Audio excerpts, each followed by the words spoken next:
Mapagpalang araw po sa ating lahat. Ang aking pong bahagi ngayon ay mula sa Aklat ng Mga Bilang, Kabanata 12, talata 1 hanggang 3. Nag-usap sina Miriam at Aaron laban kay Moises. Sina Miriam at Aaron ay nagsalita ng laban kay Moises dahil sa babaeng kusita na kanyang pinakasalan, sapagkat siya ay nag-asawa nga ng isang babaeng taga-Kus. Ang sabi nila, sa pamamagitan lang ba ni Moises nagsasalita si Yahweh? Hindi ba't sa pamamagitan din natin?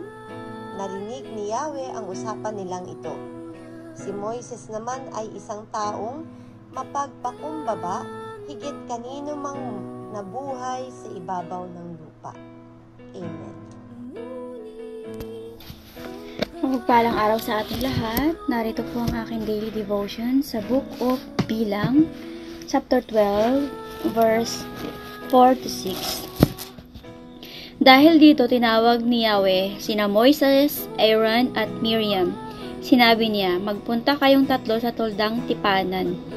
At nagpunta nga sila. Si Yahweh ay bumaba sa anyo ng haliging ulap at tumayo sa pintuan ng toldang tipanan. Tinawag niya sina Aaron at Miriam. Paglapit nila, sinabi ko, kung ang sino may nais kong piliing propeta, nagpapakita ako sa kanya ng pangitain at kinakausap ko siya sa panaginip. Amen po. Isang mapagpalang araw pong muli sa ating lahat. Muli niyo po akong samahan sa pagbabahagi ko ng salita ng Diyos. Sinasabi po dito sa 12 kabanata ng Mga Bilang, versikulo 7 hanggang 9. Nang nag-usap sina Miriam at Aaron laban kay Moises. Ngunit kaiba ang ginawa ko kay Moises, sapagkat ipinagkatiwala ko sa kanya ang aking buong sambahayang Israel. Kinakausap ko siya ng harap-harapan at sinasabi ko sa kanya ang lahat sa maliwanag na paraan, hindi sa pamamagitan ng talinghaga. At siya lamang ang nakakita sa aking anyo. Bakit hindi man lamang kayo natakot na magsalita laban sa kanya? Nagalit sa kanila si Yahweh at siya ay umalis.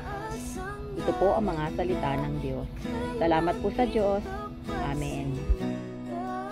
Ang Aklat ng Mga Bilang, Kabanata 12, versikulo 10 hanggang 12. At ang sabi, nang mawala na ang ulap sa ibabaw ng toldang tipanan, si Miriam ay nagkaroon ng maputing sakit sa balat na parang ketong. Nang makita ito ni Aaron, sinabi niya kay Moises, kapatid ko, huwag mo sana kaming parusahan dahil sa aming kamangmangan at kasamaan.